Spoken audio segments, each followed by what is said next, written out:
దేవుని ఘనమైన నామమునకు స్తోత్రములు.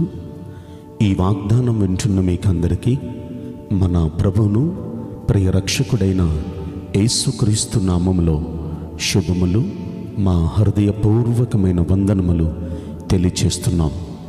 ఈరోజు దేవుని వాగ్దానం కీర్తనల గ్రంథం 20వ కీర్తన 2వ వచనం.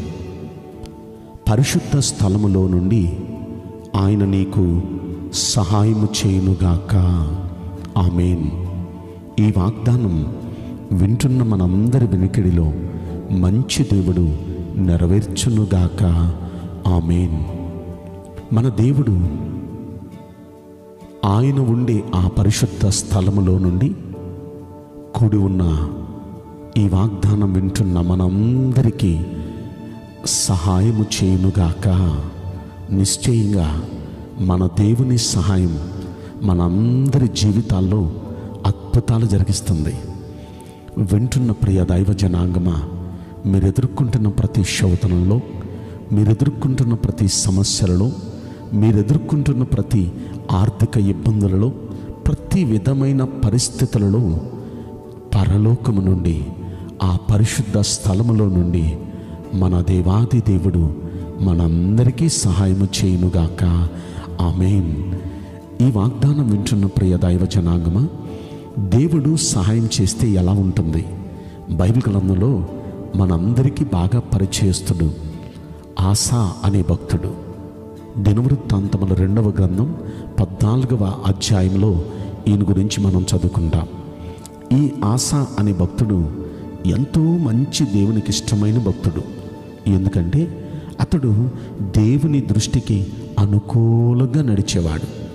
దేవుని దృష్టిలో ఎంతో అనుకూలుడు. అంటే ఆయనకిష్టం లేని పనులు మానేసుకొని ఆయనకిష్టమైన రీతిగా జీవిస్తున్న మంచి భక్తుడైన ఒక రాజు. ఈయన గురించి ఇంకా మనం చదవాలంటే యథార్థంగా నడిచినవాడు, చాలా యథార్థవంతుడు. యథార్థంగా, అబద్ధానికి దూరంగా, మోసానికి దూరంగా యథార్థంగా నడిచినవాడు. అంత మాత్రమే కాదు, దేవునికి ఇష్టం లేని ఆరాధనలు, దేవునికి ఇష్టం లేని పనులు అతడు తొలగించేశాడు, వాటిని కొట్టివేశాడు. దేవునికి ఇష్టం లేనివన్నీ తీసి పాడేశాడు. 4వది, యెహోవాను ఆశ్రయించాడు. ఆయన్ని తప్ప ఇంకెవరిని నమ్ముకోను అని దేవుణ్ణి ఆశ్రయించాడు. 5వది, ధర్మశాస్త్రాన్ని బట్టి క్రియలు జరిగించడం ప్రారంభించాడు. అంటే వాక్యానుసారంగా కార్యాలు చేయటం ప్రారంభించాడు. ఇలా ఒక్కొక్కటి మంచి పరిస్థితులు, మంచి భక్తి, దేవునికి అనుకూలంగా నడుస్తున్నాడు, యథార్థంగా ఉంటున్నాడు, దేవునికి ఇష్టం లేనివన్నీ తొలగించేసుకున్నాడు, దేవుణ్ణి ఆశ్రయించటం ప్రారంభించాడు, ధర్మశాస్త్రాన్ని బట్టి క్రియలు జరిగించడం అంటే వాక్యానుసారంగా క్రియలు జరిగించడం ప్రారంభించాడు. ఈ 5 భక్తి చేస్తూ ఉండగా దేవుడు ఎంతో చక్కని నెమ్మదినిచ్చాడు, చక్కని ప్రశాంతతనిచ్చాడు. తనకి దేశం ఎంతో బాగుంది, ఎంతో నెమ్మదిగా ఉంది.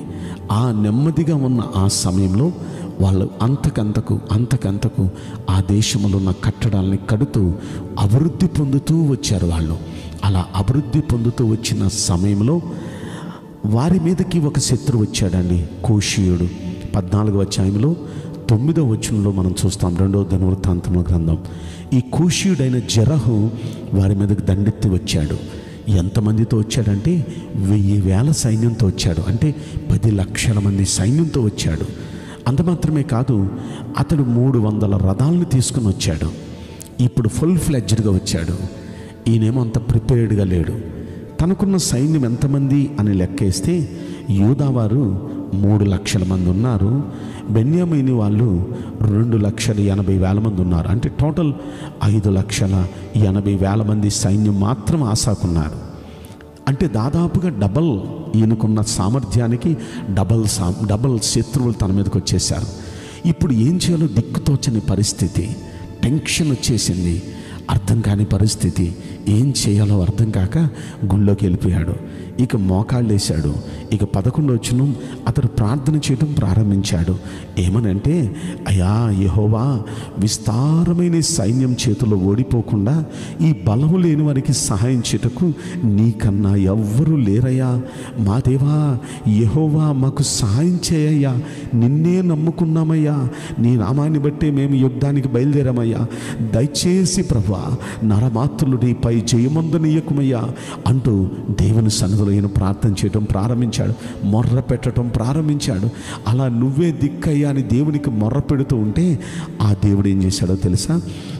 ఈ ఆసా మీదకి వచ్చిన శత్రువుల్ని దేవుడు మొత్తాడంట.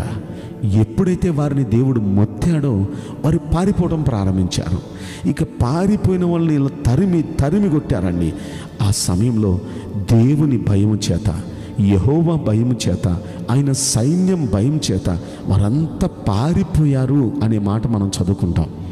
ప్రియ దైవ జనాంగమా, ఈ మాటలు వింటున్న మీరు, దేవుడు వారికి అక్షరాల సహాయం చేశాడు. పరలోకము నుండి దేవుడు వారికి సహాయం చేశాడండి. పరిశుద్ధ స్థలములో నుండి దేవుడు వారికి సహాయం చేశాడు. ఆ దేవుడి సహాయం వలన ఇప్పుడు చూడండి, సైన్యాలు పారిపోయారు. గొప్ప విజయం. వారు తెచ్చిన కొల్ల సొమ్మంతా విడిచిపెట్టి పారిపోయారు. బోళ్ళంత విస్తారమైన కొల్ల సొమ్మును వారు సంపాదించుకొని మరలా వారి దేశానికి తెచ్చుకున్నట్లుగా మనం చూస్తాం. ప్రియ దైవ జనాంగమా, అలనాడు ఆసాకు దేవుడు దిగివచ్చి, ఇక నువ్వే దిక్కయ్యా, నువ్వే మాకు సహాయం చేయాలయ్యా, దయచేసి నరమాత్రులను నీపైన జయమందనీయకమయ్యా అంటూ దేవుని సన్నిధిలో నువ్వే దిక్కని ప్రార్థించిన ఆసాకు దిక్కై అతనికి సహాయం చేసిన ఆ దేవుడే ఈ రోజున ఈ వాగ్దానం వింటున్న మనందరికీ ఆయన సహాయం చేయబోతున్నాడు. అయితే ఆసా భక్తిని మీరు చూచారు కదా. దేవునికి అనుకూలంగా నడుస్తున్నాడు, యథార్థంగా నడుస్తున్నాడు. దేవునికి ఇష్టం లేనివన్నీ పక్కన పడేశాడు. వాక్యాన్ని బట్టి క్రియలు జరిగించడం ప్రారంభించాడు. ఇక దేవుణ్ణి ఆశ్రయిస్తూ నువ్వే దిక్కయ్యా అని దేవుణ్ణి ఆశ్రయిస్తున్నాడు. ఈ విధమైన భక్తి చేస్తున్న కారణాన అతడు దేవునికి మొర్ర పెడుతూ ఉంటే తన మీదకు వచ్చిన శత్రువుల మీద దేవుడు వారిని మొత్తి, దేవుడు దిగివచ్చి పరలోకం నుండి, పరిశుద్ధ స్థలము నుండి సహాయం చేశాడు, గొప్ప కార్యం చేశాడు. మనం కూడా ఇలాంటి భక్తి చేసి పరలోకము నుండి, పరిశుద్ధ స్థలము నుండి దేవుని సహాయం పొందుదామా? అలా దేవుడు మనందరికీ సహాయం చేయనుగాక. నేను మీ అందరి కోసం ప్రార్థన చేస్తాను.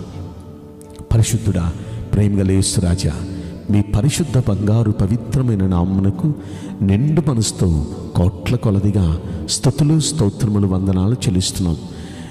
ఈ వాగ్దానం వింటున్న ప్రియుల జీవితంలో దయచేసి ఈ వాగ్దానం నెరవేర్చండి.